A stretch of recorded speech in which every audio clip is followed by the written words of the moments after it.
Hello friends, எல்லோரும் எப்படி இருக்கீங்க? நல்லா இருக்கீங்களா? இன்றைக்கி வீடியோஸில் வந்து பார்த்தீங்கன்னா நம்ம வந்து ப்ரொக்கோலி வச்சு ஒரு சப்பாத்தி, சாதம், பூரி எல்லாத்துக்குமே ஏற்ற ஒரு கிரேவி தான் வந்து ரெடி பண்ண போகிறோம். அது எப்படி செய்யலாம் அப்படிங்கிறத பார்க்குறக்கு முன்னாடி இது வரைக்கும் நம்ம சேனலை வந்து சப்ஸ்கிரைப் பண்ணாதவங்க சப்ஸ்கிரைப் பண்ணுங்கள். கூடவே இந்த பெல் ஐக்கானே மறக்காமல் கிளிக் பண்ணுங்கள். அப்போ நம்ம போகிற வீடியோஸ்லாம் உங்களுக்கு வந்து சேரும். வாங்க நம்ம வீடியோக்குள்ளே போகலாம். அதுக்கு வந்து ஃபஸ்ட் நம்ம வந்து ஒரு கடாய் வச்சுட்டு அதில் வந்து ஒரு 4 ஸ்பூன் அளவுக்கு நம்ம வந்து எண்ணெய் சேர்த்துக்கலாம். எண்ணெய் நல்லா காஞ்சதுக்கப்புறமா 1 ஸ்பூன் அளவுக்கு நம்ம வந்து சோம்பு சேர்த்துக்கிறோங்க. சோம்பு வெடித்த பிறகு ஒரு கொத்து அளவுக்கு நம்ம வந்து கருவேப்பிலை சேர்த்துக்கலாம். கருவேப்பிலையும் நல்லா வெடித்து வந்ததுக்கப்புறமா நான் வந்து 2 வெங்காயம் ஸ்லைஸாக சின்ன சின்ன பீஸாக கட் பண்ணியிருக்கேன். அதையும் நம்ம வந்து சேர்த்துடலாம். சேர்த்துட்டு நல்லா வதக்கிடுங்க. வதங்குறது வந்து பார்த்திங்கன்னா நல்லா வதங்கி வரட்டும். இப்போ நீங்கள் பார்த்தீங்கன்னா இந்த அளவுக்கு நமக்கு வந்து வதங்கினா போதும். அதுக்கப்புறமா நான் வந்து தக்காளியை வந்து அரைச்சி வச்சுருக்கேன். மிக்ஸி ஜாரில் போட்டு கட் பண்ணி போட்டாலும் ஓகே. இந்த மாதிரி அரைச்சி ஊற்றினா நமக்கு வந்து கிரேவி நல்லா கிடைக்கும். அதனால் அரைச்சிருக்கேன். அதையும் சேர்த்துட்டு 1 ஸ்பூன் அளவுக்கு இஞ்சி பூண்டு பேஸ்ட் நம்ம வந்து சேர்த்துக்கலாம். சேர்த்துட்டு ரெண்டையுமே நல்லா வதக்கி எடுத்துருங்க. தக்காளிக்கு முன்னாடி இஞ்சி பூண்டு பேஸ்ட்டை போட்டு வதக்கிடுங்க.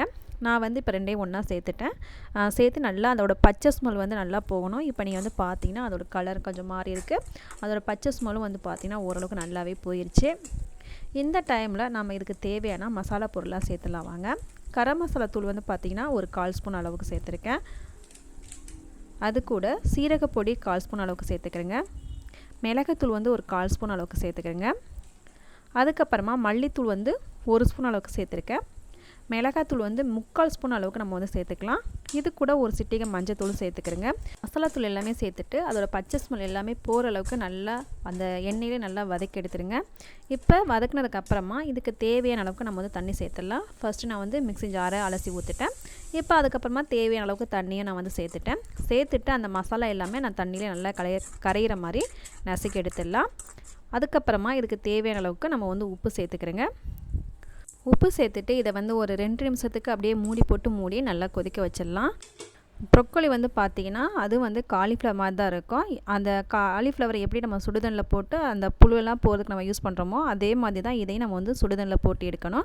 நான் வந்து நல்லா சுடுதண்ணில் போட்டுட்டு இதை அதுக்கப்புறமா அலசி 2 தண்ணி ஊற்றி அலசி எடுத்து வச்சுருக்கேன். அந்த தண்ணியெல்லாம் வடித்து எடுத்து வச்சுருக்கேன்.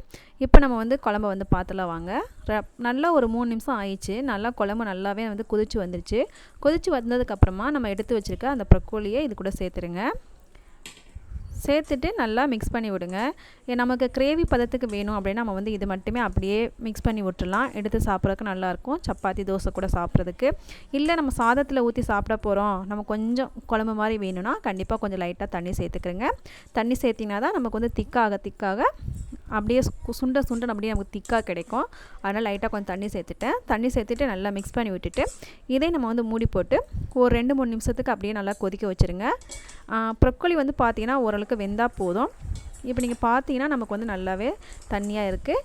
இதில் வந்து நம்ம வந்து தேங்காய் அதுக்கப்புறமா முந்திரி பருப்பும் சேர்த்து நான் வந்து அரைச்சி ஊற்ற போகிறேன்.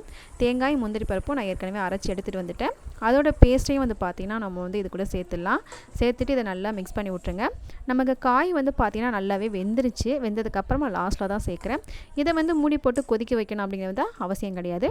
நம்ம இப்போ வந்து ஸ்லோவில் வச்சு ஆஃப் பண்ணிடலாம். இல்லைன்னா கூட இதில் லாஸ்ட்டில் கொத்தமல்லி இலை மட்டும் தூவிட்டு நம்ம வந்து ஆஃப் பண்ணிட வேண்டியதான். இது வந்து பார்த்திங்கன்னா எது கூட வச்சு சாப்பிட்டாலும் செம்ம சூப்பராக இருக்கும். சப்பாத்தி, பூரி, தோசை எதில் கூட வேணால் சாப்பிட்லாம். அவ்வளோ ஒரு டேஸ்ட்டாக இருக்கும். கறி குழம்போட டேஸ்ட் இதில் கண்டிப்பாக இருக்கும். நீங்களும் வந்து வீட்டில் ட்ரை பண்ணி பாருங்கள். சாதத்துக்குமே வந்து பார்த்திங்கன்னா இது சூப்பராக இருக்கும். இதை ட்ரை பண்ணி பார்த்துட்டு எப்படின்னு சொல்லிட்டு கண்டிப்பாக சொல்லுங்கள். இந்த வீடியோஸ் வந்து உங்களுக்கு பிடிச்சிருந்துச்சா என்னோடய சேனலை சப்ஸ்கிரைப் பண்ண மறக்காதீங்க. தேங்க்யூ ஃபார் வாட்சிங்.